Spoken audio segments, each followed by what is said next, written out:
Olá, sejam muito bem-vindos, sejam muito bem-vindas a mais um episódio do nosso podcast Odisseia Filosófica. Eu sou Jeff Alves e hoje vamos conversar sobre um dos temas mais difíceis, mais profundos e talvez um dos mais importantes da filosofia e da experiência humana, que é o problema do mal. Sabe, eu estava pensando esses dias, a gente vive numa época de muita informação, né? A gente sabe em tempo real das tragédias que estão acontecendo do outro lado do mundo, crianças morrendo de fome, guerras, doenças devastadoras, injustiças absurdas acontecendo todos os dias. E aí bate aquela pergunta inaceitável, aquela pergunta que já tirou o sono de milhares de pessoas ao longo da história. Por quê? Por que isso acontece? Bom, e olha que não é só sobre as tragédias que a gente vê nos noticiários. É sobre aquela doença que atinge alguém que a gente ama. É sobre aquela injustiça que aconteceu conosco e que nunca foi reparada. É sobre aquela dor que parece não fazer sentido nenhum, sabe? Então, hoje, a gente vai mergulhar nesse enigma. Não vou prometer respostas fáceis, porque respostas fáceis nesse assunto não existem. Mas vamos caminhar juntos por um território difícil.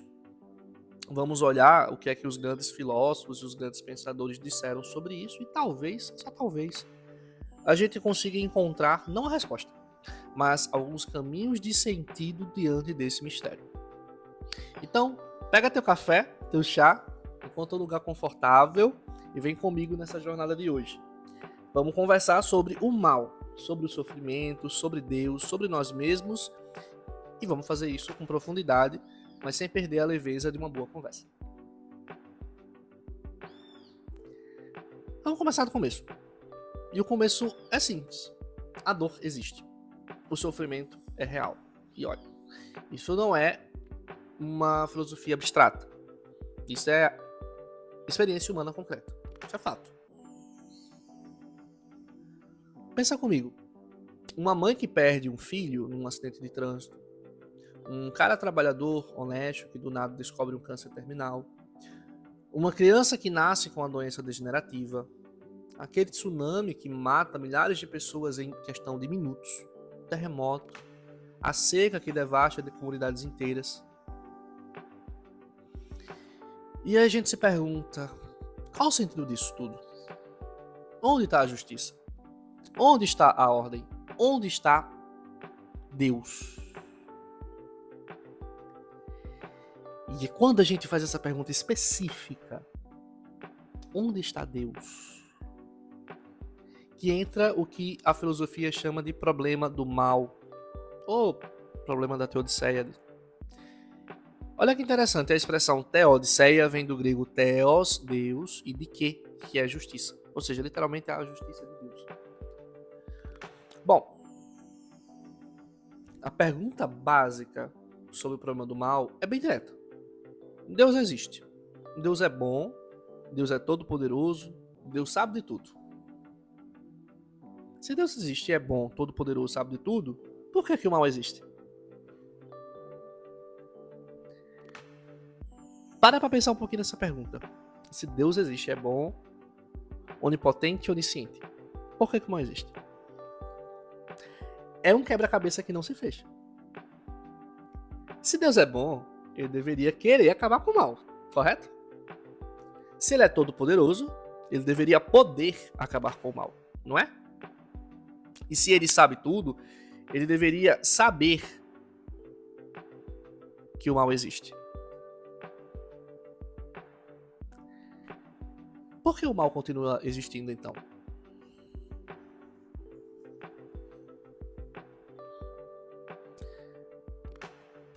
Antes de avançarmos, vamos entender um pouquinho o que é que estamos falando exatamente quando falamos de mal. Os filósofos costumam distinguir alguns tipos de mal. Tem o mal moral, que é aquele que vem das ações humanas. Um assassinato, uma tortura, uma mentira cruel, uma traição. Esse mal tem um agente. Tem alguém que escolheu fazer aquilo. Tem uma pessoa que fez uma ação. E tem um mal natural, que são os terremotos, os furacões, as doenças, a morte por velhice. Esse mal não tem um agente humano direto. É como se viesse da própria estrutura do mundo. Mas tem também um terceiro tipo de mal. Podemos definir uma espécie de terceiro tipo de mal, que é o mal existencial. Sabe aquela sensação de vazio, aquela angústia diante da finitude, aquele sentimento de absurdo, de que as coisas não fazem sentido? Isso também é uma forma de mal, uma forma de sofrimento. E também podemos enxergar uma dimensão psicológica sobre o problema do mal. O Jung falava sobre a sombra, aquela parte obscura de nós mesmos que a gente não quer ver. O mal não está só lá fora, ele também está aqui dentro, nas nossas ambiguidades, dos nossos impulsos destrutivos, nas nossas escolhas egoístas. Então, quando a gente fala de mal, a gente está falando de algo complexo, de algo multifacetado, que toca a estrutura do mundo, a liberdade humana e as profundezas da nossa mente.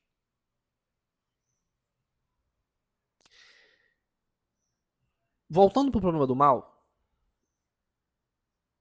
que é especificamente como é possível Deus ser onipotente, onisciente, onibenevolente e existir o mal ao mesmo tempo, especificamente o problema do mal trata disso, embora não necessariamente no episódio a gente vai focar somente nessa visão, ou também focar nessa questão do mal enquanto algo existencial também, que não faz parte exatamente do problema do mal propriamente dito.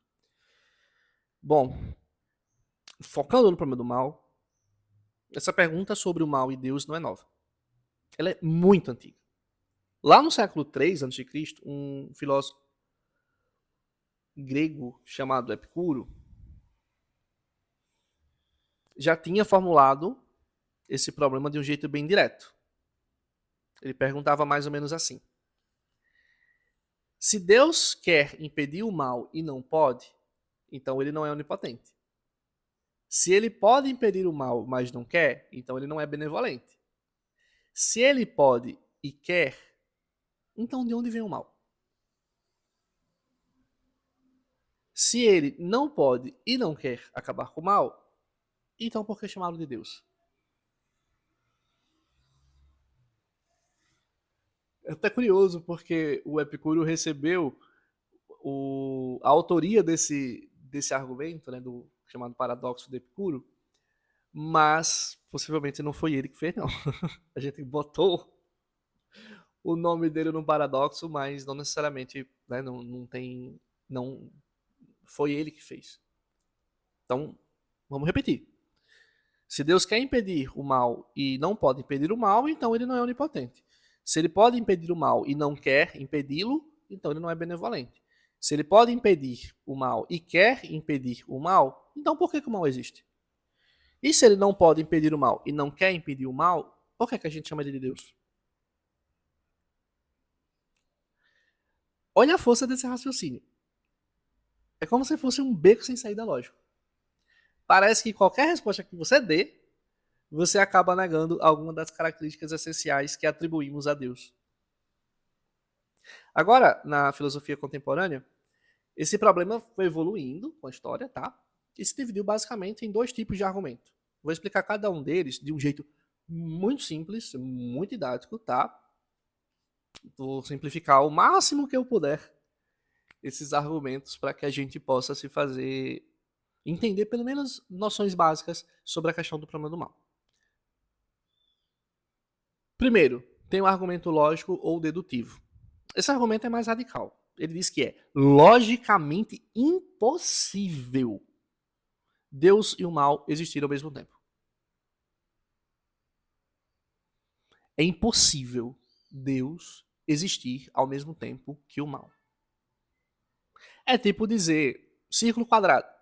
É impossível existir um círculo quadrado porque as duas coisas se contradizem por definição. O raciocínio é simples. Se Deus é onipotente, onisciente e onibenevolente, todo-poderoso, que sabe tudo e totalmente bom, Então o mal não deveria existir de jeito nenhum. Como o mal existe, então esse Deus não pode existir. Esse Deus tradicional não pode existir. Como o mal existe, então Deus não existe. Esse argumento tem um problema. Ele assume que a gente sabe exatamente o que Deus deveria fazer em todas as situações. Ele assume que a gente pode pensar exatamente como Deus pensaria, podemos dizer assim. Ele assume que, se nós não podemos ver uma razão para Deus permitir existir o mal, então não pode haver razão nenhuma. Se a gente não consegue pensar numa razão, então não há razão. Isso é um pouco presunçoso, né? Dada a definição de Deus. Seria como uma criança de 5 anos dizendo que a injeção não tem sentido porque dói. Ela não consegue ver o propósito maior de existir aquela injeção. Ela não consegue saber que aquela injeção vai fazê-la recuperar-se de uma doença. Então, a presunção aqui é: será que nós temos condições de alcançarmos o entendimento das razões de Deus? O segundo tipo de argumento é o argumento probabilístico ou evidencial. Esse aqui é mais modesto. Ele não diz que é impossível Deus e o mal coexistirem.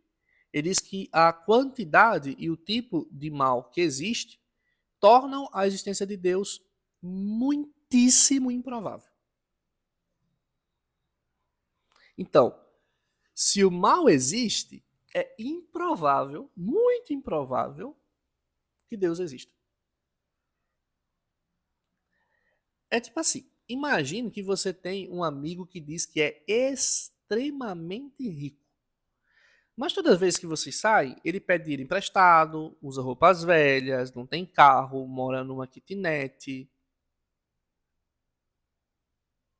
Você para, ele diz que é rico, mas eu tô vendo quando eu saio com ele a roupa horrível, né? O dinheiro, pega emprestado dinheiro comigo, demora até a pagar, inclusive. Não tem carro, né? Olha, faz sentido pensar que ele é rico, né? Não é impossível que ele seja rico. Talvez seja um bilionário excêntrico, né? Talvez ele tenha medo de se mostrar rico e por isso anda dessa forma, para evitar algum perigo por ele ser rico, sei lá. Mas seria razoável você ter dúvidas, correto? É razoável você pensar que esse amigo não é rico, porque ele não mostra nada que dê a entender que ele é rico. O argumento que estamos falando aqui faz algo parecido. Olha para a quantidade de sofrimento e mal no mundo. Olha a quantidade de coisa ruim que a gente vê nos noticiários, que a gente vê na nossa vida. Principalmente o sofrimento aparentemente gratuito, o sofrimento sem sentido. Ele pega isso e diz: isso torna muito improvável que exista um Deus assim, onipotente, onibenevolente, onisciente. É improvável que Deus exista, dada a quantidade de mal no mundo. Tem o mesmo problema com o outro argumento, de certo modo? Tem, de certo modo, sim. Tá dizendo que é impossível Deus existir? Não. Mas está dizendo que faz sentido sim a gente duvidar. Faz sentido sim a gente duvidar. Pelo menos de um Deus que seja onipotente, onisciente e onibenevolente. No sentido tradicional.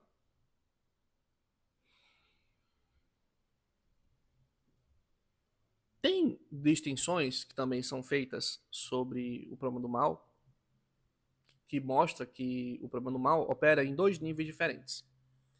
Tem um problema intelectual, que é isso que a gente está discutindo aqui agora, nesse momento.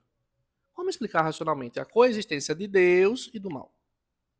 Como fazer esse quebra-cabeça se encaixar? Deus existir e o mal existir. Como é que a gente encaixa? Porque, como diz aqui na minha terrinha, não orna. Né? Não faz muito sentido assim Deus existir e o mal existir ao mesmo tempo. E tem um problema emocional, que é a dor real de quem está sofrendo. Não podemos esquecer da dor de quem está sofrendo. É a mãe chorando no velório do filho, É o paciente terminal agonizando. É a vítima de injustiça chamando por justiça.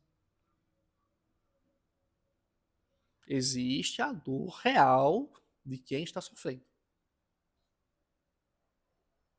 De certo modo, esses dois níveis exigem respostas diferenciadas. Para o problema de nível intelectual, a gente precisa de argumentos, de lógica, de filosofia. Para o problema emocional, a gente precisa de presença, de compaixão, de solidariedade. E nem sempre uma resposta filosófica brilhante vai consolar o coração partido. Nem sempre uma resposta teologicamente correta vai consolar um coração partido.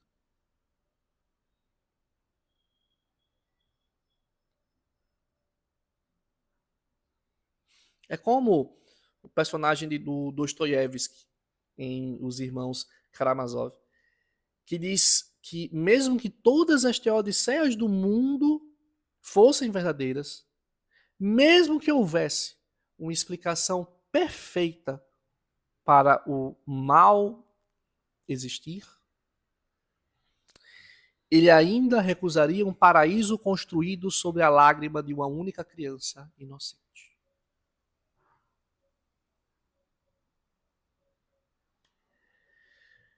Complicou agora, né? Complicou. Bom, temos aqui um problema, que é o problema do mal, né? E diante da história a gente teve várias tentativas de resposta. Essas tentativas têm o um nome técnico, teodiceias, chamado teodiceias. Lembra que a gente viu que significa justificar Deus, de certo modo? São argumentos que tentam mostrar que Deus tem boas razões para permitir o mal. Que existe sim um sentido em haver o mal e haver Deus onipotente, onisciente e benevolente. Vou te apresentar aqui as principais. E olha, cada uma tem seus pontos fortes e suas fragilidades. Nenhuma resolve tudo, da mesma forma que a gente estava vendo. Mas cada um ilumina um aspecto da questão.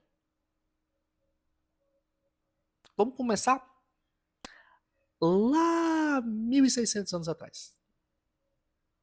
1.600, 1.700 anos atrás, de certo modo. Vamos lá no século IV. Falar com Santo Agostinho, que era um cara brilhante, um dos maiores pensadores da história do cristianismo e, por que não dizer, do pensamento humano. E ele propôs uma ideia revolucionária para a época. O mal não é uma coisa. O mal não tem substância própria. O mal não é um ser real, não é uma coisa real. O mal é a ausência do bem, é a privação do bem. É como se fosse a escuridão. A escuridão não é uma coisa por si mesma. A escuridão é a ausência da luz. Ou frio. A gente pode dizer, nesse raciocínio que o Santo Agostinho está falando, que o frio não tem substância. O frio não é uma coisa em si mesma. O frio é a ausência de calor. Continuando, podemos dizer que não existe o silêncio, propriamente dito. Existe a ausência de som. Então, a escuridão, o frio, o silêncio, nessa forma de raciocínio, não possuem existências por eles mesmos. São a ausência de alguma coisa. E essa ausência de alguma coisa recebe um nome. Então, quando a gente pergunta quem criou o mal para o Santo Agostinho, a pergunta está errada. Ninguém criou o mal. Porque o mal não é uma criação. É uma ausência. E por que não dizer uma corrupção? É quando algo bom se afasta da sua perfeição original. Pensa num corpo saudável. A doença não é uma coisa que alguém criou. É a perda da saúde, nesse sentido aqui de Santo Agostinho. Um relacionamento harmonioso. A discórdia não é uma entidade, não é uma coisa por ela mesma. É a perda da harmonia do relacionamento. E para Agostinho, isso acontece por causa da liberdade. Deus criou os seres humanos e os anjos com livre-arbítrio. E alguns usaram mal essa liberdade. Se afastaram voluntariamente do bem supremo que é Deus. E aí surgiu o mal. É como se a gente pudesse dizer que existissem várias gradações do bem. Existe o bem supremo, que é Deus. Existem bens que não são bens supremos, existem bens que são materiais, existem bens que são transitórios, existem bens que eles não são eternos. E quando escolhemos por esses bens menores e optamos por não escolher o bem supremo que é Deus, nós estamos nos afastando desse bem supremo. E é esse afastamento que leva a falarmos em haver o mal. O mal é a ausência do bem. E quanto mais distante estiver do bem supremo que é Deus, maior seria o mal. Mas olha, essa explicação tem limites. Funciona bem para uma moral, podemos dizer. Para as escolhas ruins que a gente faz, que as pessoas fazem. Embora tenha explicação na filosofia do Santo Agostinho, embora eu não vou tocar aqui nela, mas só por esse ponto aqui que eu falei, como é que fica o sofrimento dos inocentes? Como é que fica aquela criança que nasce com uma doença terrível? Uma criança que nasce numa região com escassez de alimento? Qual liberdade essa criança usou?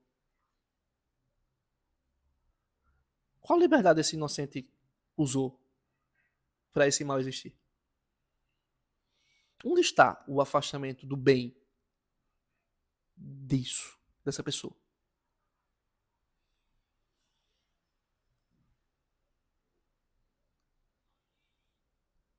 Há respostas, também há contradições dessas respostas, né? Como eu falei, não tem resposta definitiva, mas eu vou focando aqui na parte base lá do argumento. Vamos avançar mais alguns séculos, lá no século XIII, e vamos falar com outra figura que é Santo Tomás de Aquino, outro gigante da filosofia cristã.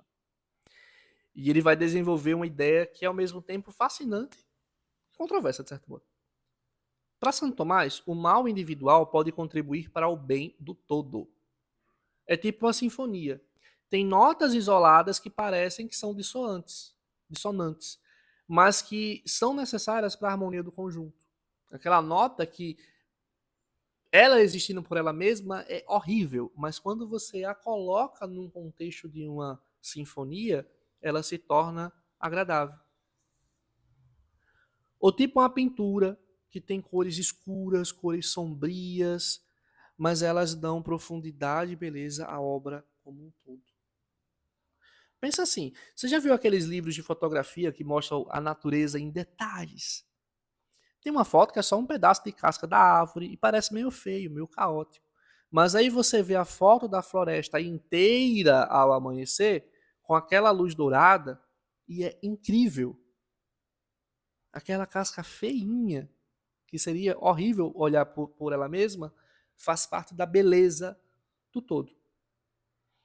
Tomás dizia que a perfeição do universo exige diversidade, exige até certa desigualdade, certo contraste, e que isso é melhor do que um mundo monótono, um mundo sem profundidade, sem camadas. Mas olha, essa ideia é complicada, né? Porque a gente pode pensar, quem é a pessoa que vai ser a nota dissonante para a beleza do todo? Tem alguém que foi criado para ser nota dissonante? Quem vai ser a criança que sofre para que o universo seja mais interessante? Não é meio estranho a gente perguntar isso? Parece um preço alto demais, né, para alguém pagar.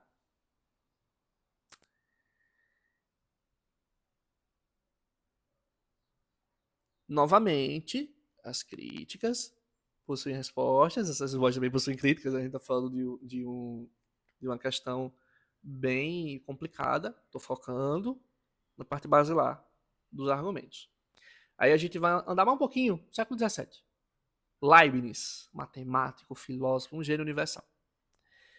E ele vai levar essa ideia do bem do todo ao extremo. Leibniz diz: este é o melhor dos mundos possíveis. Este é o melhor dos mundos possíveis? Peraí, deixa eu explicar. Ele não está dizendo que este é o mundo bom. Ele está dizendo que de todos os mundos que Deus poderia criar, este é o que tem a melhor proporção entre bem e mal, de certo modo. Qualquer outro mundo possível teria mais mal ou menos bem. Imagina que você vai montar um time de futebol. Você tem várias opções de jogadores. Talvez o melhor time possível, dentre as opções de jogadores que você tenha, ainda tenha que ter alguns jogadores que são medianos. Porque os jogadores perfeitos não existem, porque não tinha excelentes jogadores aos montes para você escolher, para completar teu time, ou porque a dinâmica entre jogadores excelentes não funciona tão bem quanto a dinâmica deles com outros que são medianos. O melhor time possível, nesse caso, não é o time perfeito. É o melhor que dá para fazer com o que temos à nossa disposição. Mas olha, essa ideia não foi bem recebida por todo mundo, né? Voltaire, grande escritor francês, escreveu um livro chamado Cândido, que é basicamente uma crítica ao trabalho do Leibniz. No livro, o personagem principal, Cândido, tem um professor chamado Pangloss, que repete o tempo todo: este é o melhor dos mundos possíveis. E aí acontece uma sequência absurda de tragédias, terremotos, guerras, doenças, injustiças, e o cara continua repetindo: mas este é o melhor dos mundos possíveis. É tipo aquele meme, sabe? A casa pegando fogo, o cara sentado na cadeira dizendo: tá tudo bem, tá tudo sob controle, não se preocupe. A crítica do Voltaire é devastadora, né? Será que olhar para o sofrimento real e dizer o melhor possível não é um otimismo ingênuo? Não é insensibilidade à dor concreta das pessoas?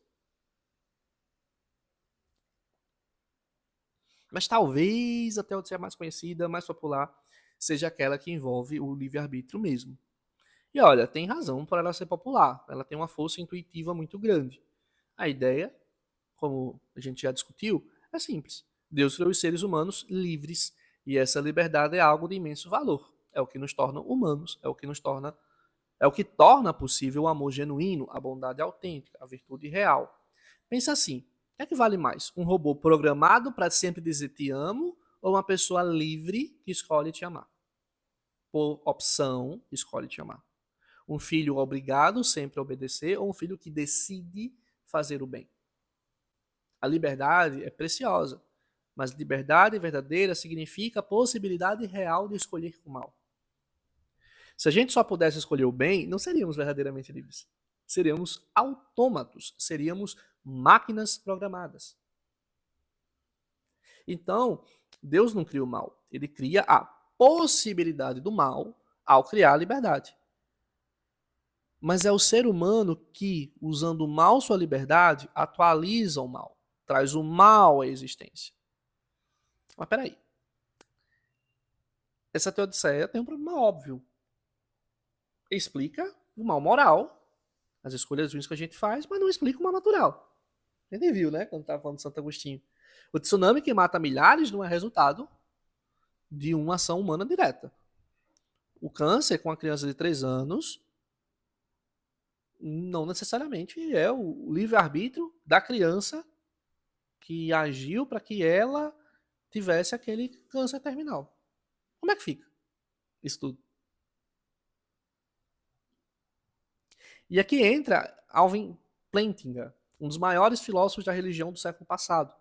Ele pegou o argumento do livre-arbítrio e o tornou mais sofisticado filosoficamente falando.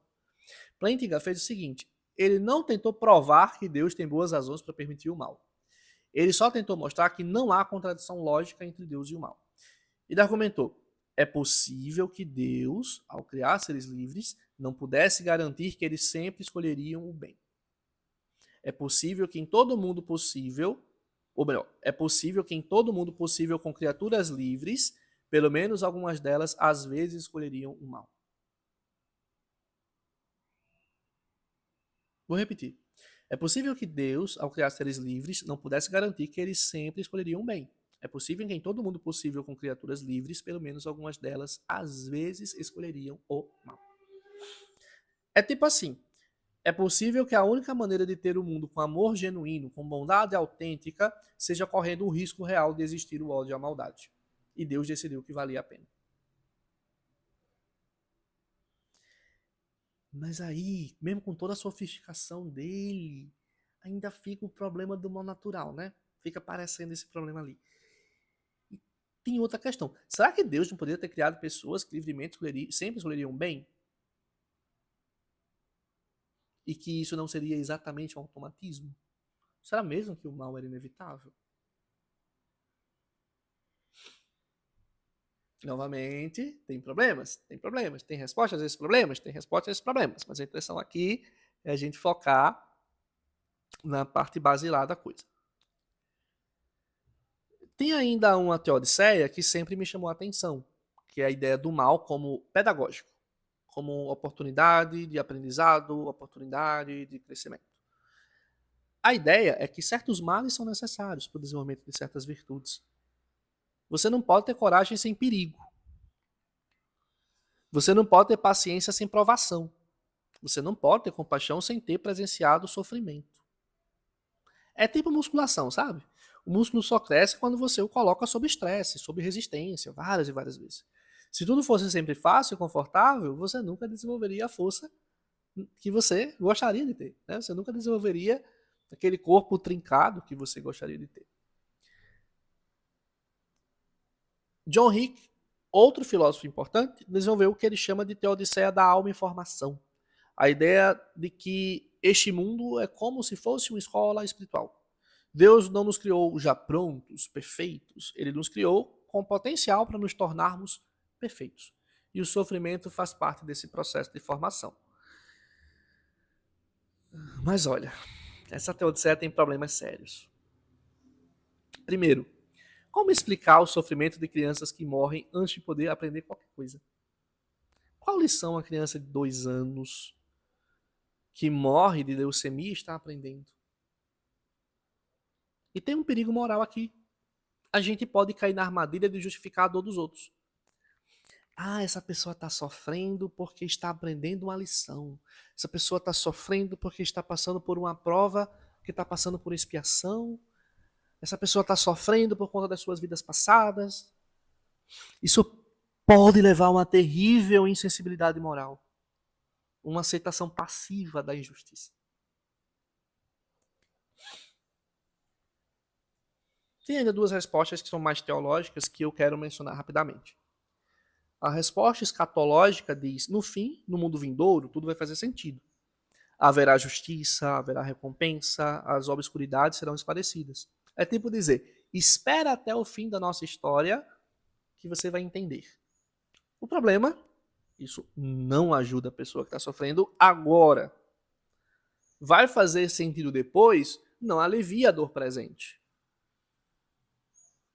Inclusive, será que vai fazer sentido depois? Porque a gente está aguardando por algo hipotético. E tem a resposta da comunhão, que é uma espécie de resposta mais pastoral. Ela não tenta explicar o mal. Ela diz assim, Deus está no sofrimento com você. Deus não é um observador distante. Ele sofre conosco. Na cruz de Cristo, Deus mesmo experimentou a dor.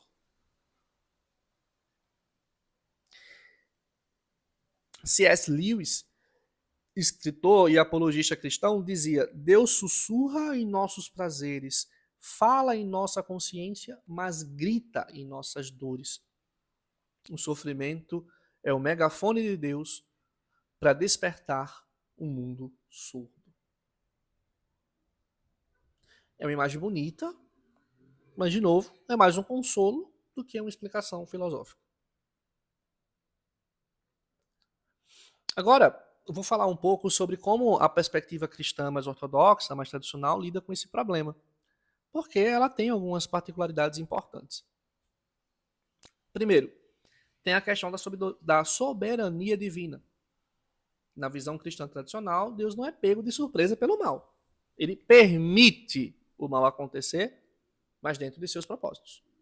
O mal tem uma utilidade, mesmo que a gente não entenda qual é. Olha, isso pode soar estranho. Como assim Deus usa o mal? A ideia é que Deus é tão poderoso, tão sábio, que ele consegue trazer bem até mesmo do mal. É tipo a história bíblica do José, por exemplo. Os irmãos o venderam como escravo, que é um mal, mas isso acabou salvando a família inteira da fome, que é um bem.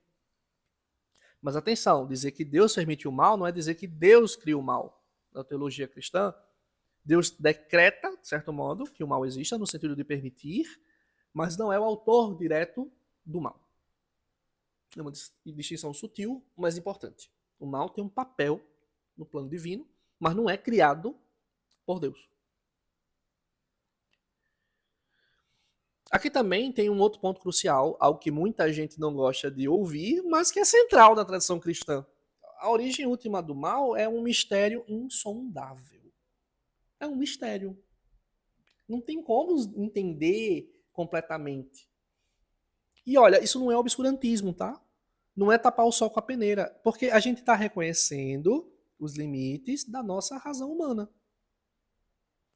A tradição cristã faz uma distinção importante. Mistério não é o mesmo que contradição. Uma contradição é irracional, melhor dizendo, uma contradição. Tipo, círculo quadrado. Por definição, não existe. Por definição, não existe. Por definição, não é possível haver um círculo quadrado.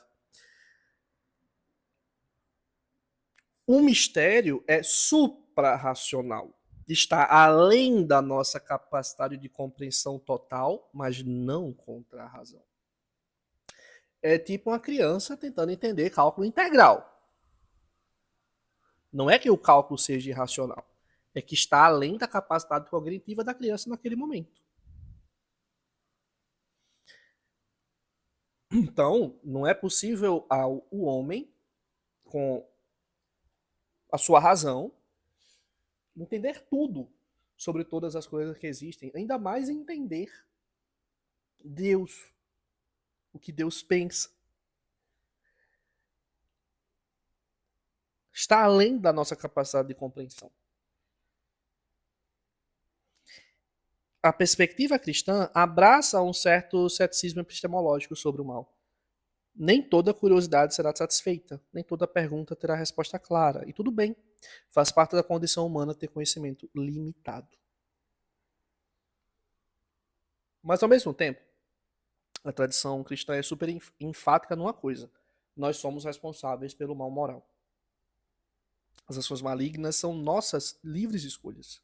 Não dá para culpar Deus, não dá para culpar o destino. Quando eu minto, eu escolhi mentir. Quando eu machuco alguém, eu escolhi machucar. E agora tem uma nuance importante aqui. A liberdade na teologia cristã não é total autonomia. Não é total autonomia. A gente é livre. Mas a gente é livre para agir de acordo com nossa natureza, de acordo com as nossas disposições internas. Tipo assim, um pássaro é livre para voar, mas não é livre para nadar debaixo d'água como um peixe. Não faz parte da natureza do pássaro nadar como um peixe nada. A gente também é livre, mas nossa liberdade opera dentro de certos parâmetros que são condições nossas. E aqui entra toda a discussão teológica sobre pecado original, sobre a queda, a natureza caída, a graça divina. E isso aqui já é outro assunto também. Que já renderia outro podcast inteiro. E, finalmente, a perspectiva cristã aponta para a solução definitiva no futuro. Já que, na visão cristã, o mal não vai durar para sempre. Deus vai triunfar sobre o mal no fim dos tempos. Haverá uma restauração completa, uma nova criação, onde o mal será eliminado ou isolado. E mais, Jesus é visto como a resposta encarnada ao problema do mal. Deus não ficou distante do sofrimento. Ele entrou no sofrimento. Ele experimentou a dor, a injustiça, a morte e venceu tudo isso na ressurreição. Bom, não podemos negar que essa resposta é uma resposta poderosa, mas é uma resposta de fé, não é uma resposta da filosofia. E isso nos leva ao próximo ponto.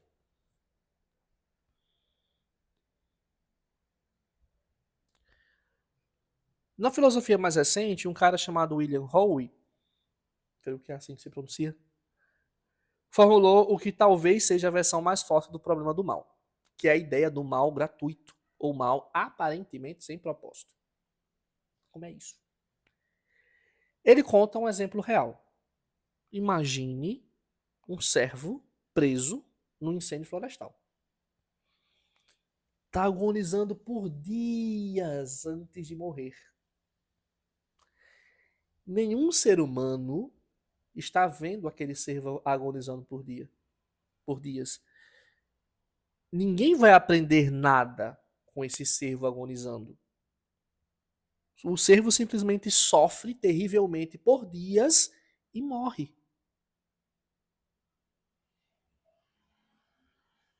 A pergunta é: que propósito possível esse sofrimento tem? Ele não desenvolve caráter. O cervo não tem caráter moral. Não ensina compaixão. Ninguém está vendo essa situação. Não é punição. A gente não pode dizer que o cervo fez alguma coisa para isso. Não é resultado do livre-arbítrio do cervo, porque, né, no cristianismo, animais não têm livre-arbítrio. Parece ser sofrimento completamente gratuito e sem sentido. E olha, exemplos assim abundam. Crianças que morrem de doenças terríveis antes de desenvolver consciência, sofrimento em escala massiva, sem propósito aparente, desastres naturais que matam milhares de pessoas. O argumento do Howe é probabilístico. A existência desse tipo de mal torna muito improvável que exista um Deus onipotente e perfeitamente bom. Não é impossível, mas é improvável. As respostas teístas geralmente apelam para a nossa limitação cognitiva. Elas dizem, só porque nós não vemos um propósito, não significa que não existe um propósito. Deus vê o quadro completo, nós vemos apenas fragmentos. É tipo aquela história do elefante e os cegos, sabe? Cada um toca numa parte do elefante, descreve algo diferente. Um toca a tromba e diz é uma cobra. Outro toca a perna e diz é uma árvore. Nenhum deles está vendo o todo. Todos estão enxergando apenas a parte. Enxergando entre aspas, né? Estão reconhecendo apenas a parte. Mas olha, essa resposta tem seus limites também. Até onde podemos apelar para mistérios divinos antes de esvaziar completamente o conceito de Deus bom? Se qualquer mal pode ser justificado apelando para não entendemos os propósitos de Deus, será que o conceito de Deus bom ainda significa alguma coisa?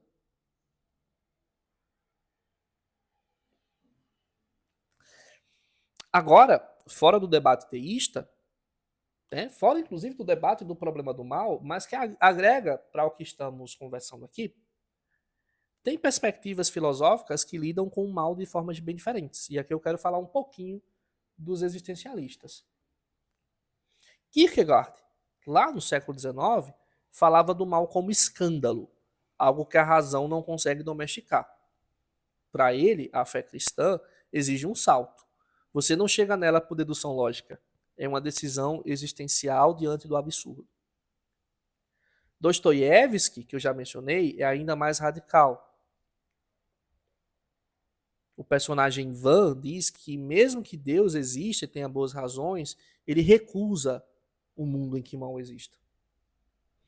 Ele devolve o bilhete de entrada. É uma revolta moral profunda, como a gente conversou antes. Ivan diz algo tipo assim: eu não quero harmonia. Por amor à humanidade, eu não a quero. Prefiro que os sofrimentos permaneçam sem vingança. Prefiro ficar com meu sofrimento sem vingança e com minha indignação não apaziguada, mesmo que eu esteja errado. É poderoso, não é?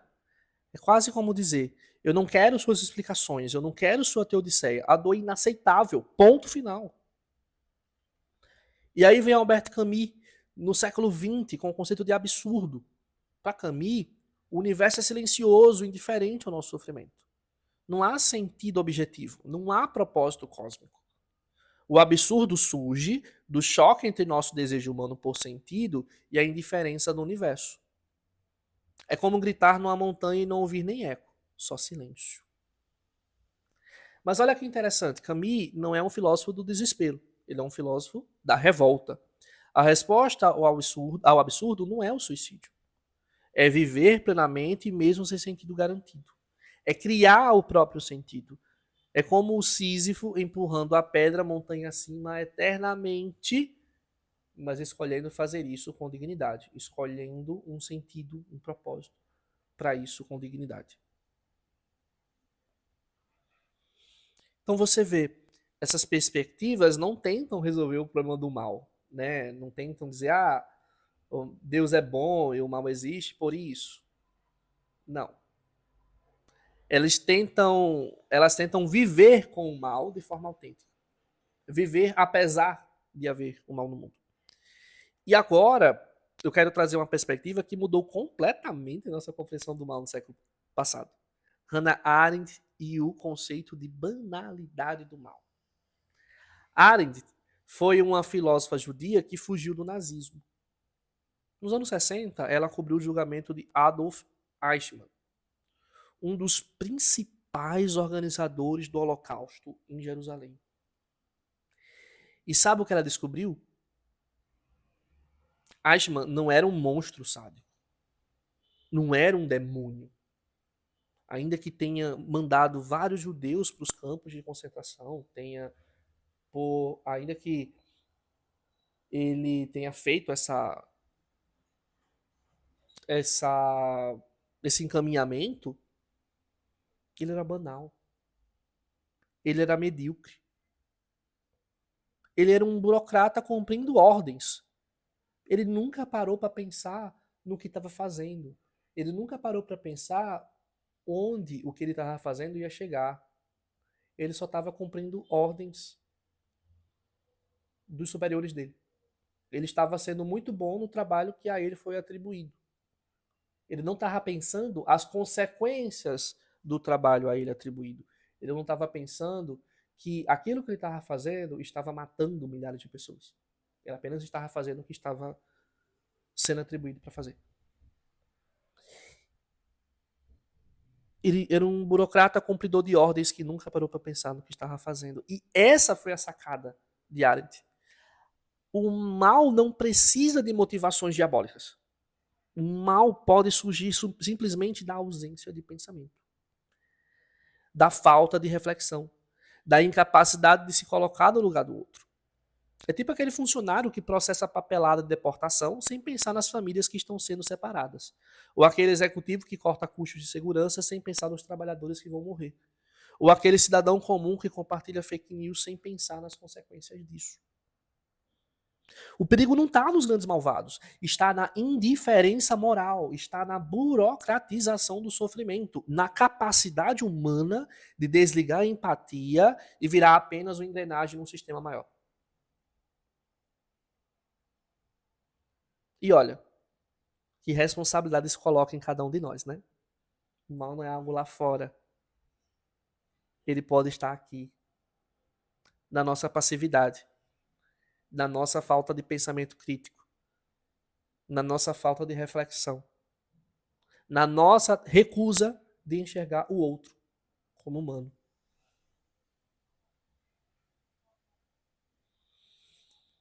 Trazendo mais uma perspectiva que não trata exatamente de por que o mal existe no mundo, com um Deus onipotente, onibenevolente, onisciente, mas pode ser que seja uma perspectiva bem desconfortável nessa discussão. Eu só estou dando mais desconforto, né? Que é a perspectiva psicológica. E vamos começar com o Jung e o conceito de sombra. Para Jung, a sombra é aquela parte de nós mesmos que a gente rejeita, que a gente não quer ver.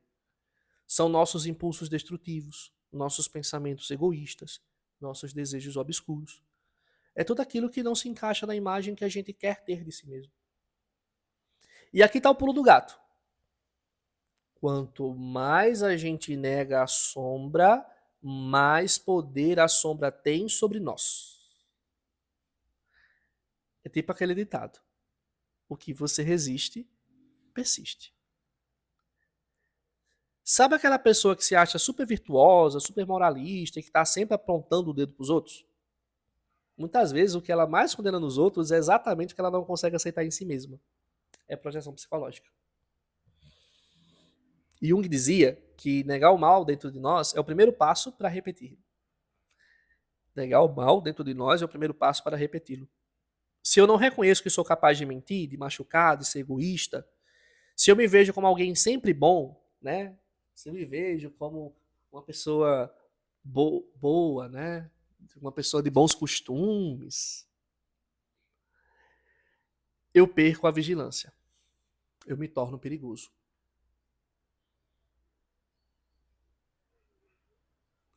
Por isso, Jung falava que o processo de individuação, de se tornar uma pessoa completa, integrada, exige integrar a sombra. Não significa agir conforme a sombra. Significa reconhecê-la, aceitá-la como parte de nós e assim ter poder sobre ela em vez de ser controlado por ela. Bom, também tem uma outra coisa fascinante. Se a gente for verificar a questão de mitologia, de religiões comparadas, a gente verifica que o mal aparece nos mitos de várias culturas. Lúcifer, o anjo caído, Cália, deusa hindu da destruição, Pandora abrindo a caixa, o dragão que precisa ser enfrentado, a bruxa na floresta escura.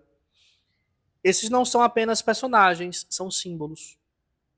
Eles representam aspectos da experiência humana com o mal.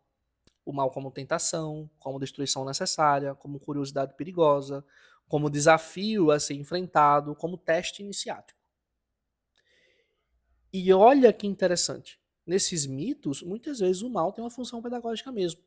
O herói precisa enfrentar o dragão para se tornar herói. A aprovação é necessária para que a transformação aconteça. Claro, a gente precisa ter cuidado para não romantizar o sofrimento real. Mas há algo de verdadeiro aqui. Muitas vezes a gente cresce mais através das dificuldades do que através das facilidades. Agora, uma perspectiva que eu também trago para cá, e que muitas vezes é esquecida, é a perspectiva das ciências da religião. Olha a diferença. Quando a gente estava vendo sobre o problema do mal, né, a gente viu que é complicado conciliar a existência de um Deus onipotente, onisciente, onibenevolente com a existência do mal. A teologia parte da fé, de certo modo, para explicar isso, ainda que também contenha os argumentos que venham da filosofia, né? A teologia parte da fé pressupõe Deus, inclusive, e tenta justificá-lo. A filosofia busca uma coerência lógica, né? Busca, através da razão, ter uma explicação que abarque essa questão. Inclusive, também vimos que existem também outras reflexões feitas sobre a questão do mal, né? A reflexão, de certo modo, existencial, né? A reflexão psicológica. As ciências da religião trazem uma outra pergunta, de certo modo. Como as diferentes tradições religiosas interpretam, simbolizam e enfrentam o mal? E quando a gente olha para as religiões do mundo, a gente vê uma diversidade incrível de respostas. Eu vou passar alguns exemplos, mas entenda que é um exemplo bem simplificado, bem resumido, tá? Mas só para a gente entender um pouco.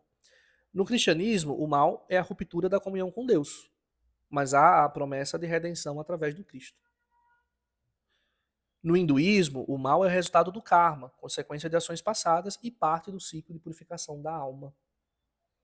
No budismo, o sofrimento, dukkha, não é um problema a ser explicado. O sofrimento não é um problema a ser explicado, é o ponto de partida.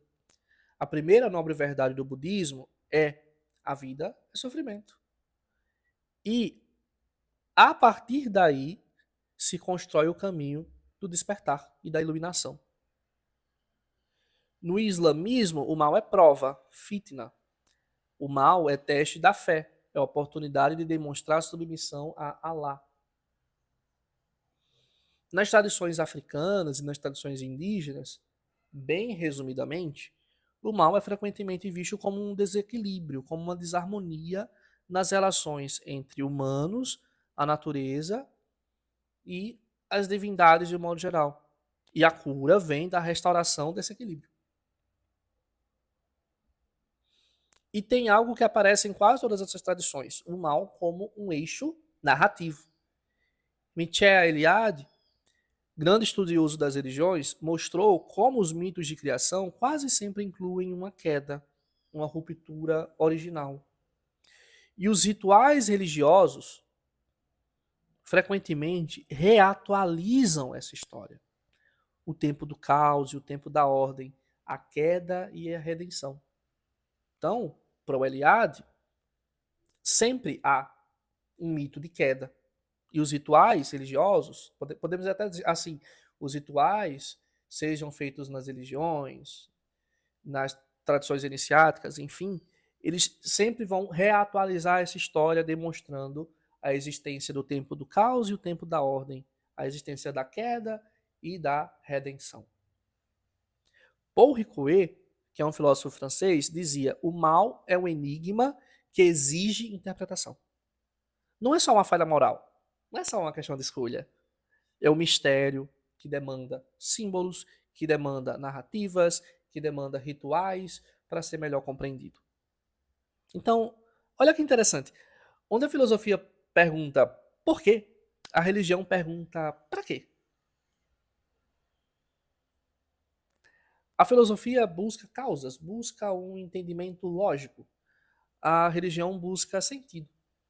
Embora também a gente viu que no existencialismo o sentido também é procurado pela filosofia. A filosofia busca sentido através da coerência lógica. Mas a religião oferece uma linguagem simbólica, oferece a ritualização, também simbólica, para ajudar nessa busca de sentido. E as ciências da religião mostram que essas não são respostas melhores ou piores. São tipos diferentes de resposta para aspectos diferentes da experiência humana com o mal. Só está mostrando que outras culturas também abordam esse problema, mas de que concerne as explicações religiosas e mesmo naquilo que é feito hoje através das religiões, das tradições espirituais de um modo geral, nós buscamos sentido, nós buscamos propósito, não necessariamente dentro de uma coerência lógica. Até mesmo porque a gente viu teologicamente que pode haver uma explicação sobre o mal que não seja racional, que seja supra-racional. E o símbolo, ele poderia nos ajudar a, pelo menos, tocar, a pelo menos tatear essa resposta supra-racional. E, bom, seria injusto a gente falar tanto das teodiceias, de defesa de Deus, e não falar tanto da perspectiva ateísta, porque o ateísmo também tem uma resposta ao problema do mal, ou melhor, uma dissolução do problema do mal. Para o naturalismo, não há problema do mal porque não há mal objetivamente falando. Há o sofrimento. Sim, o sofrimento existe, o sofrimento é real. Mas não há um mal com M maiúsculo, não há uma categoria metafísica do mal. Um terremoto acontece porque placas tectônicas se movem. Uma criança morre de leucemia porque células se multiplicaram descontroladamente. É trágico? Com certeza. É triste? Profundamente. Mas não é mal. É a natureza sendo natureza. E alguns ateus fazem uma virada interessante. Eles dizem que é mais difícil explicar o mal sem a existência de Deus. Por quê? Porque se o universo é só matéria em movimento, de onde vem essa ideia de mal? De onde vem a indignação moral que a gente sente diante da injustiça? C.S. Lewis, que era ateu antes de se tornar cristão, usava esse argumento. Quando eu era ateu, eu reclamava que Deus era injusto por permitir tanto sofrimento. Mas de onde veio minha ideia de justiça? Você não chama uma linha torta de torta a menos que tenha uma noção de linha reta. E é um debate complexo. A questão é, o mal existe objetivamente ou é uma construção humana? E se é construção humana, por que sentimos tão fortemente que certas coisas são erradas? Não só para mim, mas absolutamente. Então, enquanto o ateísmo poderia dizer que o mal que nós percebemos é apenas a natureza sendo natureza, né, e faz parte da natureza isso existir, que colocar Deus no mundo na realidade, complica a questão do mal, outros podem, né, outras pessoas podem dizer que, na verdade, o problema fica ainda mais sem sentido se não houver Deus, que o problema fica ainda mais complicado de explicar se não houver Deus. De tal modo que há quem argumente, há filósofos cristãos que podem até argumentar que a existência do mal pode ser o contrário, a existência do mal pode ser uma prova de que Deus existe, né? Fazendo o contraponto. Então, para um ateu, mal, não existe um mal, objetivamente falando. Existe sofrimento, sim, existem coisas complicadas, sim, existem dores, sim, mas fazem parte da natureza como ela é. Também tem uma posição teológica mais recente que tenta resolver o problema do mal de uma forma bem criativa, que é o teísmo aberto ou o teísmo relacional. A ideia básica é: e se Deus não sabe o futuro? E se o futuro está genuinamente aberto, se o futuro está em construção e nem Deus sabe exatamente como as coisas vão se desenrolar? Nessa visão, Deus criou o mundo e deu liberdade real para os seres humanos. E quando Adão e Eva escolheram o mal, Deus não podia impedir porque não sabia que eles escolheriam o mal. O futuro ainda não existia. É uma tentativa interessante de preservar a bondade de Deus, dizendo: ele não permite o mal, ele simplesmente não tem controle sobre o que as criaturas que são livres vão fazer.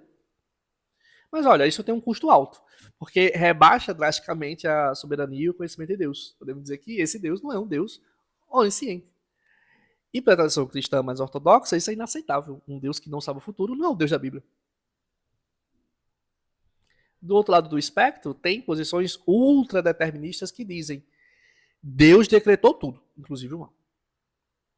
Nessa visão, até a queda de Adão foi ordenada por Deus. Tudo que acontece, cada sofrimento, cada injustiça foi especificamente planejado e decretado por Deus. O problema é óbvio, isso não torna Deus o autor do mal? Não torna moralmente responsável por todo sofrimento? Então ele não seria onibenevolente, né? Os defensores dessa posição tentam fazer uma distinção. Deus tem uma vontade revelada, o que ele diz que é bom, e uma vontade oculta, o que ele decreta que aconteça. Tipo, Deus ordena não matarás, que é a vontade revelada, mas decreta que certos assassinatos aconteçam, verdade oculta, como a gente vê no Antigo Testamento. E olha, para muita gente isso parece uma contradição que não resolve nada. Parece jogar a responsabilidade do mal em Deus de uma forma que esvazia sua bondade. Então você vê, há um espectro enorme de posições, desde o Deus que controla tudo até o Deus que não sabe o futuro, desde o ateísmo que nega o mal, o objetivo, são apenas as coisas sendo como são, até o determinismo que faz Deus decretar o mal. Que, né, até pode dizer, vai existir postura que diz que Deus existe e decreta. O mal faz parte do plano de Deus. Né? Deus criou sim o mal. E cada posição tem seus apelos e tem seus problemas. Nenhuma resolve tudo. Sabe? A gente passou esse tempo todo explorando argumentos, teorias, e é importante fazer isso. O esforço intelectual tem valor. Mas agora eu quero falar de algo diferente. Eu quero falar de como a gente vive diante do mal. Porque no fim das contas, quando você está atravessando um sofrimento real, quando você está em luto, quando você está diante de uma injustiça que te parte o coração, as teodiceas não vão ajudar. Você não precisa do argumento filosófico. Você precisa de outra coisa. E é sobre isso que eu queria falar. Ainda que fuja do problema do mal, mas é importante para esse episódio. Tem um filósofo judeu chamado Emmanuel Levinas que sobreviveu ao Holocausto. E ele propõe algo radical. A questão não é explicar o mal. A questão é responder ao mal. E a resposta não é teórica. A resposta é ética. A resposta é prática. Levinas fala do rosto do outro. Quando você olha no rosto de quem sofre, você é convocado eticamente. Não para explicar o sofrimento daquela pessoa que sofre, mas para aliviar o sofrimento daquela pessoa que sofre. Não para justificar a dor de quem sofre, mas para estar presente na dor de quem sofre. É tipo assim, você pode passar horas debatendo porque crianças passam fome e isso não é uma prova de que Deus não existe. Você pode fazer isso, mas você pode também alimentar uma criança com fome. As duas coisas têm valor, mas a segunda é mais urgente, é mais fundamental. A responsabilidade ética é uma resposta filosófica ao mal. Não a resposta que explica, é uma resposta que age. E talvez isso seja até mais importante do que as teodiceas juntas, ainda que exista uma importância nessa reflexão filosófica sobre o mundo mal. Mas também não podemos esquecer de como agir diante de um mundo em que esse mal exista. E vocês estão parando para pensar que isso foi dito por um sobrevivente do Holocausto. Tem outro ponto que eu acho crucial. A fé não como certeza, mas como coragem de permanecer. Como coragem de permanecer. Isso remota àquele versículo bíblico de Jó. Ainda que ele me mate, nele esperarei. Isso não é ter todas as respostas. Isso é dizer, eu não entendo.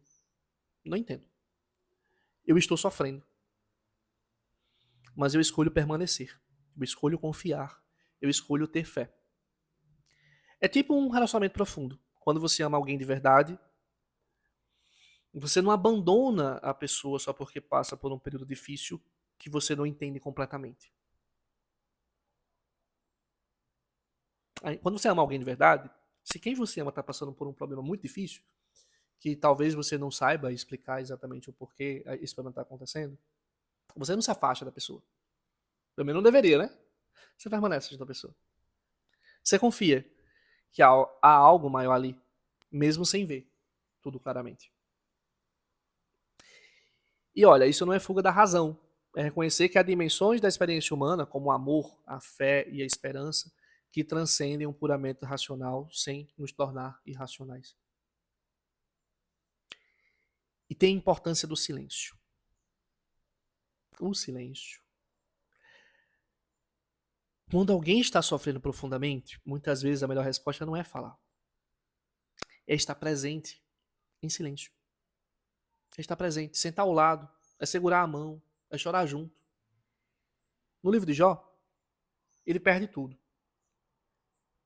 E mesmo quando ele está coberto de chagas, os amigos dele vêm visitá-lo. E o que eles fazem? Ficam sentados com ele em silêncio por 7 dias. E esse foi o melhor que eles fizeram. Quando eles começam a falar, dar explicações, aí pioram tudo. Às vezes, o falar pode piorar tudo numa situação de sofrimento. O tentar explicar, ou achar uma justificativa, pode consolar, algumas vezes sim, mas noutras pode piorar. Mas em qualquer situação, estar presente, estar disponível, estar ali de peito aberto, tendo empatia com o outro, tendo compaixão com o outro, faz diferença sim. Faz diferença sim para alguém que sofre. Não é julgar o sofrimento do outro. É estar com o outro para ajudá-lo naquele momento. E às vezes o mistério do sofrimento pede esse silêncio respeitoso. Não explicações apressadas. Pede compaixão ativa. Não teodiceias elaboradas.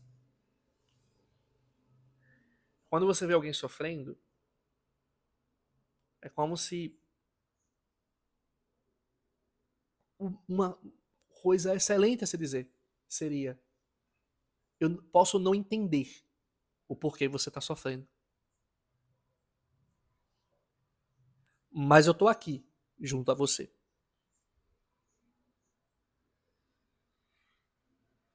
E finalmente, eu quero falar da filosofia não como sistema teórico, mas como prática de vida. Lá no começo da filosofia, com os gregos antigos, a filosofia era isso: uma arte de viver, um cuidado da alma. Não era só teoria, era terapia, podemos dizer. Era transformação. E o mal, o sofrimento, pode ser, veja bem, eu disse pode ser, né, sempre, uma ocasião de autoconhecimento profundo, uma oportunidade de descobrir quem realmente se é. É tipo o que acontece com o ouro. Ele precisa passar pelo fogo para ser purificado, para revelar seu brilho verdadeiro. A gente não escolhe o fogo. A gente não perde o sofrimento, mas às vezes é no fogo que a gente descobre a nossa própria essência.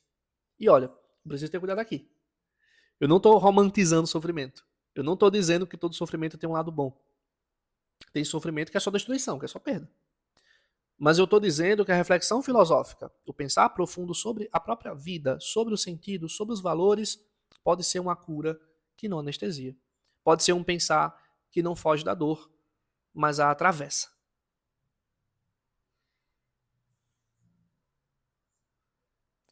E talvez o insight mais importante de todos seja este. Eu vou dizer bem devagar. Não há sentido pronto. Há sentido a ser criado.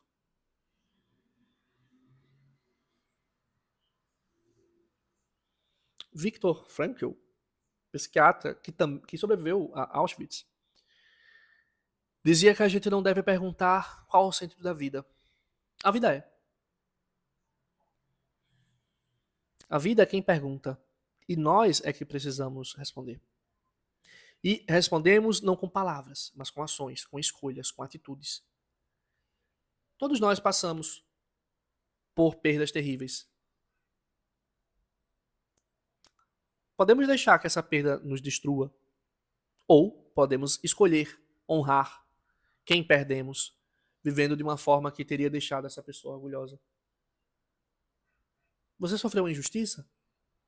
Você pode deixar que você pode deixar que a amargura te consuma. Ou você pode escolher lutar para que os outros não sofram a mesma injustiça. Você tem uma doença crônica, você pode se focar só na dor.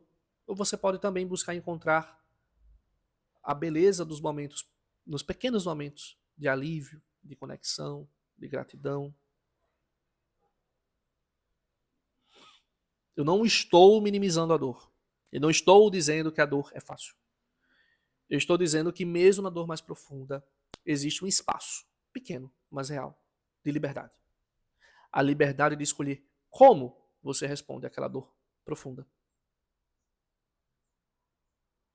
E essa liberdade de criar sentido diante do mal, essa é talvez uma das características mais profundas da dignidade humana. Então, a gente percorreu um caminho longo hoje. Acho que esse foi o maior episódio até aqui do nosso podcast. Vou recapitular rapidamente o que a gente explorou aqui hoje. A gente começou com o enigma, a experiência humana concreta e inegável do sofrimento e a pergunta que isso levanta sobre a existência e a natureza de Deus. A gente viu os argumentos filosóficos, o paradoxo de Epicuro, o argumento lógico, o argumento evidencial, vimos que há formas diferentes de formular o problema. Também exploramos as teodiceias clássicas, Santo Agostinho, o mal como privação, Tomás de Aquino e o bem do todo, Leibniz e o melhor dos mundos possíveis, o livre-arbítrio, a teodiceia educativa, cada um iluminando um aspecto, embora nenhuma resolvendo tudo.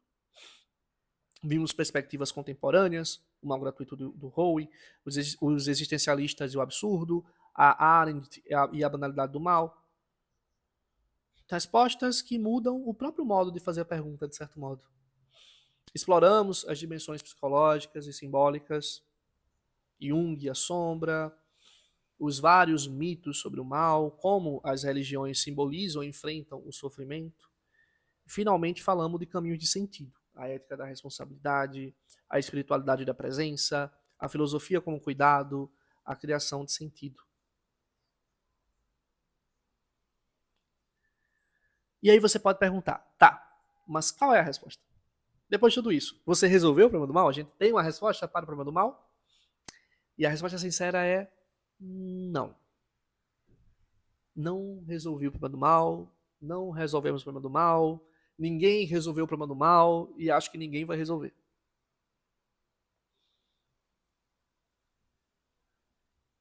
Talvez um dia, né, alguém encontre uma explicação super lógica sobre. Talvez.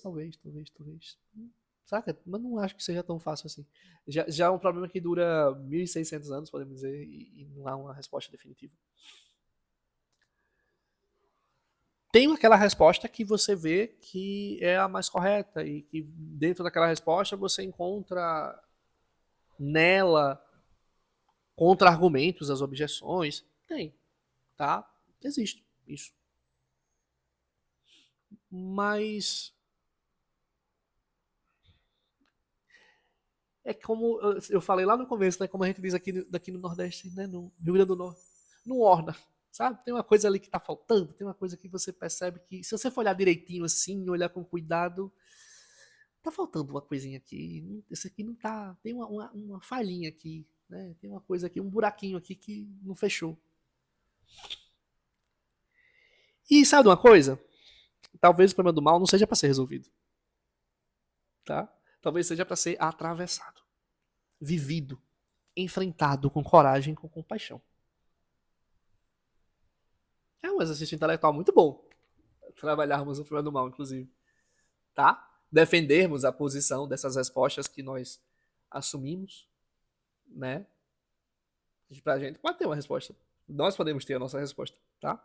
Mas outra pessoa não necessariamente vai concordar com a resposta que você está dando. Né? Não é algo que. Não é uma resposta que todos irão concordar definitivamente com aquela resposta que você deu. O mal acaba sendo um enigma, né? Filosófico, psicológico, teológico, existencial. É um mistério que toca os limites da razão humana, que ultrapassa, inclusive, esses limites, ultrapassa as profundezas da experiência, as fronteiras entre o visível e o invisível. Então, ele é um enigma, não é uma coisa que a gente vai resolver num único episódio do podcast, né? Não resolveu em 1600 anos, não creio que a gente vai resolver hoje. Mas o que eu tentei fazer aqui hoje não foi te dar a resposta, foi te oferecer horizontes de sentido, né? Te situar na questão e tratar um pouquinho sobre o sentido. Mapas diferentes do mesmo território, linguagens diferentes para falar do invisível. Porque no fim, você vai ter que fazer sua própria jornada através desse território. Nós iremos viver no mundo em que o mal existe. Você vai ter que encontrar suas próprias respostas ou aprender a viver com as perguntas. Mas aqui está o que eu sei com certeza. Você não está sozinho nessa jornada. Milhares de pessoas ao longo da história enfrentaram essas mesmas perguntas, sofreram essas mesmas dores. E muitas delas encontraram não respostas perfeitas, mas respostas que para elas fazem sentido, caminhos que são transitáveis para elas. Não eliminaram o mistério, mas aprenderam a viver com ele, a dançar com ele, por que não dizer? E talvez seja isso. Talvez a sabedoria não seja ter todas as respostas. Talvez seja ter a coragem de fazer as perguntas profundas, a humildade de reconhecer os nossos limites, a compaixão de caminhar junto com quem sofre e a esperança, sempre a esperança, de que há mais sentido nas coisas do que conseguimos ver. Obrigado por me acompanhar nessa jornada difícil e necessária. Se esse episódio te ajudou de alguma forma, compartilhe com alguém que também está fazendo essas perguntas. E se você quiser continuar essa conversa, me encontra lá no Instagram, no @odisseia-filosófico. A filosofia é uma jornada compartilhada e a gente caminha melhor quando caminha junto. Embora eu já me despedi aqui, né? Eu queria fechar esse episódio com mais uma reflexão. Você tá pegando pesado hoje, né? Tô pegando pesado hoje um pouquinho com vocês. Que tem uma pergunta que ressoa muito. Por que coisas más acontecem com pessoas boas? Né? Por que às vezes a gente não faz nem algo errado, mas acaba sendo responsabilizado por algo que não fez?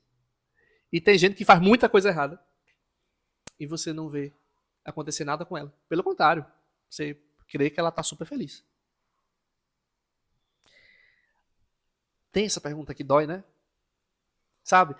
Às vezes a pergunta mais difícil não é porque o mal existe, né? Porque ele me escolheu hoje. Por que coisas ruins acontecem justamente com quem tenta fazer o certo? Por que tanta injustiça, enquanto gente que vive de engano e egoísmo parece escapar impune? A gente sente raiva, sente uma dor ainda mais funda, a de perceber a perceber que o mundo não é justo e que talvez nunca tenha prometido ser justo. Mas o que é ser bom, afinal? Ser bom não é ter um acordo secreto com o universo, não é garantir que tudo vai dar certo, nem que o destino vai nos proteger como um prêmio pela bondade. Ser bom é justamente o contrário, é escolher continuar fazendo bem, mesmo quando o mundo parece zombar dessa escolha. As coisas más acontecem com pessoas boas porque ser bom é se expor, é caminhar sem armadura, é sentir mais, é se importar mais. E quem se importa? Quem se importa? necessariamente, inevitavelmente, sofrem mais porque se importam. Os maus, por outro lado, parecem escapar da punição, mas o castigo deles muitas vezes não é visível. Ele se dá em silêncio. É o vazio. Aquela corrosão lenta de quem perdeu a capacidade de amar, de quem não sente culpa, de quem já não se emociona. A pior punição não vem de fora. É a incapacidade de sentir o que é belo, o que é justo, o que é verdadeiro. É isso, mais cedo ou mais tarde. E isso, mais cedo ou mais tarde, cobra um preço altíssimo. A dor do justo é outra coisa. É a dor de quem sente profundamente a vida, em toda a sua beleza, em toda a sua crueldade, mas também é o terreno onde nasce a consciência. E a filosofia, desde os gregos, já sabia disso. A lucidez dói, mas é ela que nos faz humanos. Talvez o universo não premie nem castigue. Talvez não exista essa coisa de pessoas boas, de pessoas más, né? De pessoas que são castigadas, mesmo não fazendo coisas ruins, pessoas que não são castigadas, mesmo fazendo coisas más. Talvez o universo não trate disso, seja só uma interpretação nossa que dá ao que a gente vê. Talvez o universo apenas nos convide a crescer. E desse convite, o sofrimento não é punição, é uma espécie de iniciação, um chamado para nos tornarmos inteiros, mais compassivos, mais sábios. O mal, às vezes, é o espelho da nossa tarefa, transformar a dor em sentido. Não porque merecemos o sofrimento, não porque merecemos, mas porque podemos fazer algo com o sofrimento. No fim, o verdadeiro milagre não é viver sem dor, porque a dor vai existir, o sofrimento vai existir. É não deixar que a dor nos torne quem não queremos ser, nos torne os maus que tanto estamos criticando. E talvez seja isso que define de fato uma pessoa boa. Alguém que, mesmo ferido, escolhe não ferir. Alguém que transforma a injustiça em consciência e o sofrimento em luz. Bom, não é a bondade que nos protege do mal, é o mal que revela o tamanho da nossa bondade, podemos pensar assim, né? Mas, novamente, talvez para a realidade, isso de bom, de mal, não faça o menor sentido. É só a gente atribuindo adjetivos, né, para as coisas. É só a forma como a gente percebe o mundo. Mas podemos encontrar o sentido em nós. Tá? Podemos encontrar esse sentido em nós. Enfim, não é como se tudo se resolvisse a pessoas boas e pessoas más, porque mesmo que não seja pessoa, como a gente viu o exemplo do cervo, o sofrimento existe. Tá? Vai continuar existindo. E não é uma coisa necessariamente tão racional, né, que a gente entende sempre tem uma causa, tem um culpado, tem uma coisa, tem a outra. E por isso, eu termino esse episódio com um poema do Carlos Drummond de Andrade, intitulado Definitivo, que é um poema sobre a dor e o sofrimento. Desde já agradeço a presença de vocês até aqui e fecho o episódio com esse poema. Definitivo, como tudo que é simples. Nossa dor não advém das coisas vividas, mas das coisas que foram sonhadas e não se cumpriram. Sofremos por quê? Porque automaticamente esquecemos o que foi desfrutado e passamos a sofrer pelas nossas projeções irrealizadas, por todas as cidades que gostaríamos de ter conhecido ao lado do nosso amor e não conhecemos, por todos os filhos que gostaríamos de ter tido e não tivemos, por todos os shows e livros e silêncios que gostaríamos de ter compartilhado e não compartilhamos, por todos os beijos cancelados pela eternidade. Sofremos não porque nosso trabalho é desgastante e paga pouco, mas por todas as horas livres que deixamos de ter para ir ao cinema, para conversar com um amigo, para nadar, para namorar. Sofremos não porque nossa mãe é impaciente conosco, mas por todos os momentos em que poderíamos estar confidenciando a ela nossas mais profundas angústias se ela estivesse interessada em nos compreender. Sofremos não porque nosso time perdeu, mas pela euforia sufocada. Sofremos não porque envelhecemos, mas porque o futuro está sendo confiscado de nós, impedindo assim que 1000 aventuras nos aconteçam, todas aquelas com as quais sonhamos e nunca chegamos a experimentar. Por que sofremos tanto por amor? O certo seria a gente não sofrer, Apenas agradecer por termos conhecido uma pessoa tão bacana que gerou em nós um sentimento intenso e que nos fez companhia por um tempo razoável, um tempo feliz. Como aliviar a dor do que não foi vivido? A resposta é simples como um verso. Se iludindo menos e vivendo mais. A cada dia que vivo, mais me convenço de que o desperdício da vida está no amor que não damos, na força que não usamos, na prudência egoísta que nunca arrisca, e que, esquivando-se do sofrimento, perdemos também a felicidade. A dor é inevitável. O sofrimento é opcional.